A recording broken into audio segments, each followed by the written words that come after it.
श्रीमद् भगवत गीता के चौथे अध्याय का महात्म्य। श्री भगवान कहते हैं, प्रिय, अब मैं चौथे अध्याय का महात्म्य बतलाता हूँ, सुनो। भागीरथ के तट पर वाराणसी नाम की एक पुरी है।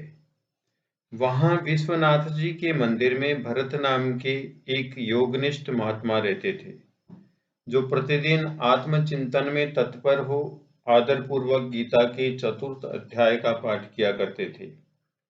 उसके अभ्यास से उनका अंतःकरण निर्मल हो गया था। वे शीत उष्ण आदि द्वंद्वों से कभी व्यथित नहीं होते थे। एक समय की बात है, वे तपोधन नगर की सीमा में स्थित देवताओं का दर्शन करने की इच्छा से भ्रमण करते हुए नगर से बाहर निकल गए। वहां बेर के दो वृक्ष थे, उन्हीं की जड़ में वे विश्राम करने लगे। एक वृक्ष की जड़ में उन्होंने अपना मस्तक रखा था और दूसरे वृक्ष के मूल में उनका एक पैर टिका हुआ था। थोड़ी देर बाद जब वे तपस्वी चले गए, तब बेर के वे दोनों वृक्ष 5 ही 6 दिनों के भीतर सूख गए।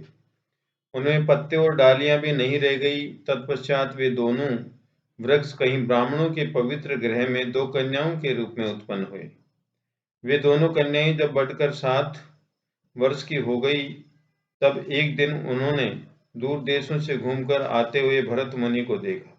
उन्हें देखते ही वे दोनों उनके चरणों में पड़ गई और मीठी वाणी में बोली, मुने, आपकी ही कृपा से हम दोनों का उद्धार हुआ है।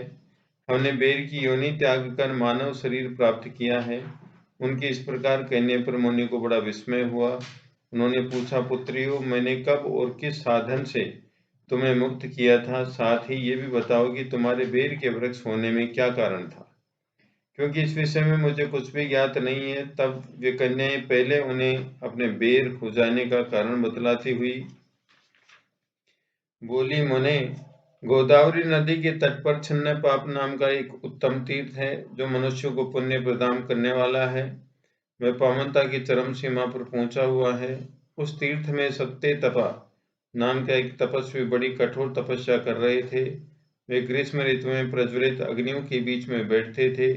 वर्षा काल में जल की धाराओं से उनके मस्तक के बाल सदा भीगे ही रहते थे तथा जाड़े के समय जल में निवास करने के कारण उनके शरीर में हमेशा रोंगटे खड़े रहते थे।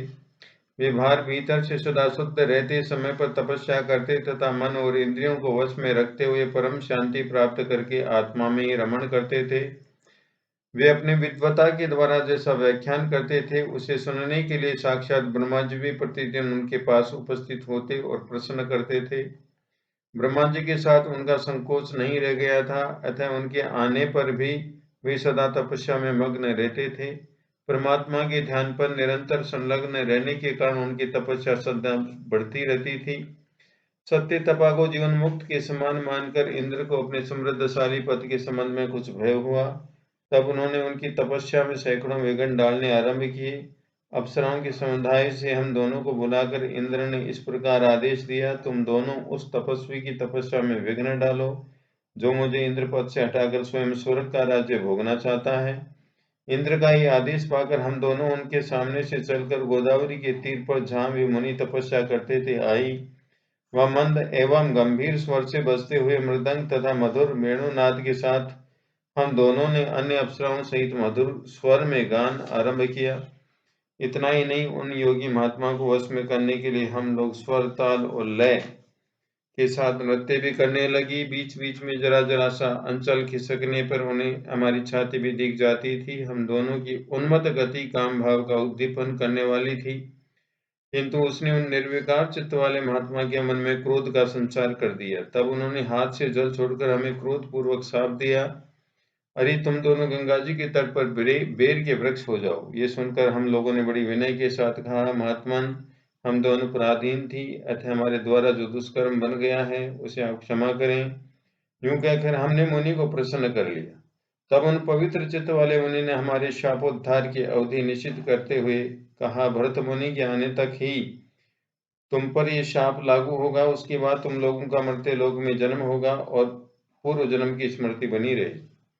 मुने, जिस समय हम दोनों बेर वृक्ष के रूप में खड़ी थी, उस समय आपने हमारे समीप आकर गीता के चौथे अध्याय का जप करते हुए हमारा उद्धार किया था। अतः हम आपको प्रणाम करती हैं, आपने केवल शाप से ही नहीं, इस भयानक संसार से भी गीता के 4वें अध्याय के पाठ द्वारा हमें मुक्त कर दिया।